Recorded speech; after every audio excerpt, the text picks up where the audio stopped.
हरे कृष्णा, राधे राधे। ओम नमः शिवाय। आज हम सुनेंगे श्रावण मास महात्म्य का 22वां अध्याय, जिसमें श्रावण मास में किए जाने वाले संकष्ट हरण व्रत का विधान है।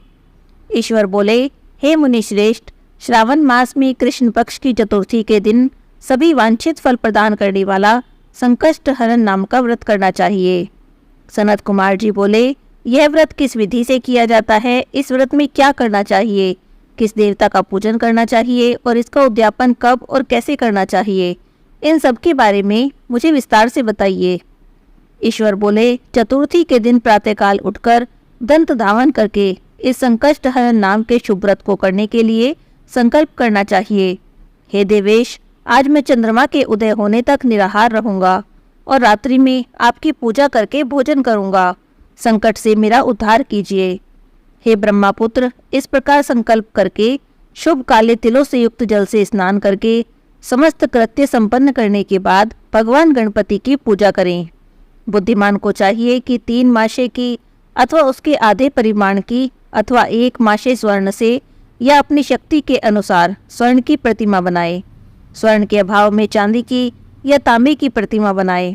यदि निर्धन है तो मिट्टी की ही शुभ प्रतिमा बना ले, किंतु इसमें वित्त शाठ्य ना करें, क्योंकि ऐसा करने पर कार्य नष्ट हो जाता है।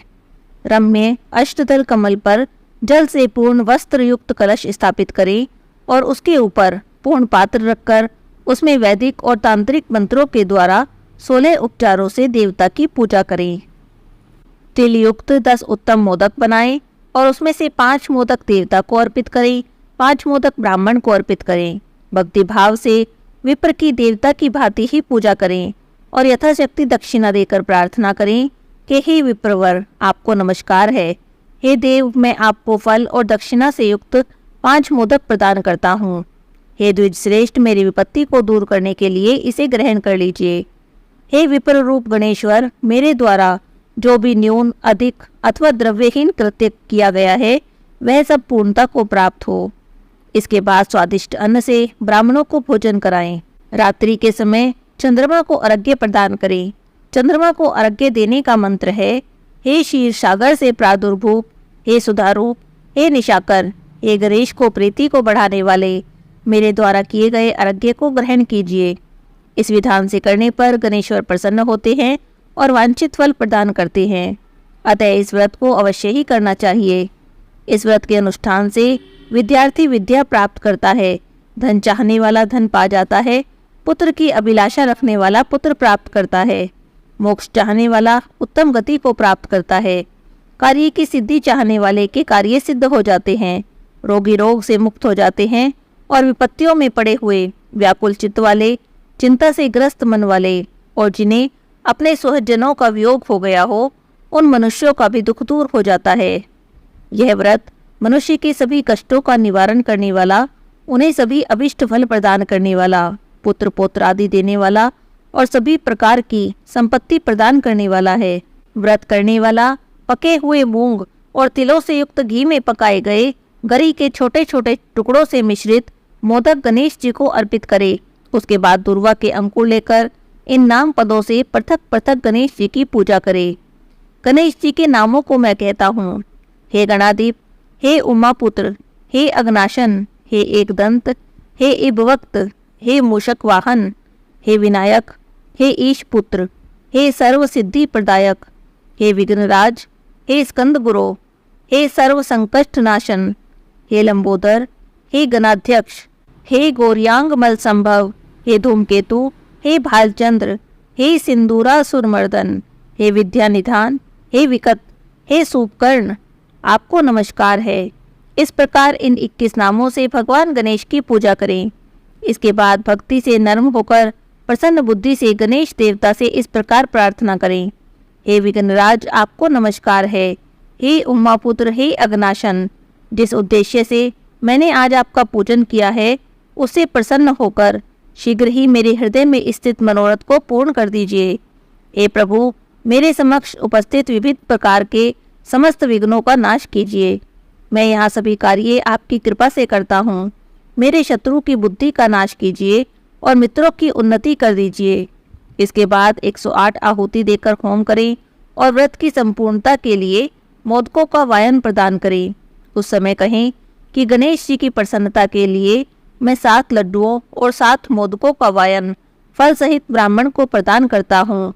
इसके बाद पुण्यदायिनी कथा सुनकर मंत्रों के द्वारा 5 बार चंद्रमा को अर्घ्य प्रदान करें।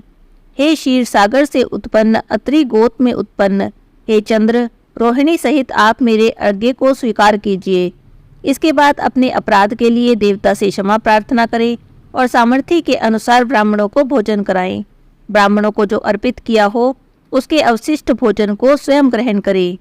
मौन होकर 7 ग्रास ग्रहण करें और अशक्त हो तो इच्छा अनुसार भोजन करें। इस प्रकार 3 मास या 4 मास तक विधान पूर्वक इस व्रत को करें। इसके बाद 5वें महीने में व्रत का उद्यापन कर दें। उद्यापन के लिए अपने सामर्थ्य के अनुसार स्वर्णमयी गणेश प्रतिमा बनाएं। उसके बाद भक्ति संपन्न मनुष्य पूर्वोक्त विधान से चंदन, सुगंधित द्रव्य और अनेक प्रकार के सुंदर पुष्पों से पूजा करें। एकाग्रचित होकर नारिकेल फल से अर्घ्य प्रदान करें।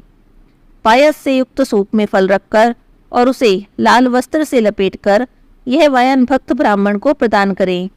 साथ ही साथ स्वर्ण की गणपति की प्रतिमा भी दक्षिणा सहित उन्हें दे दें।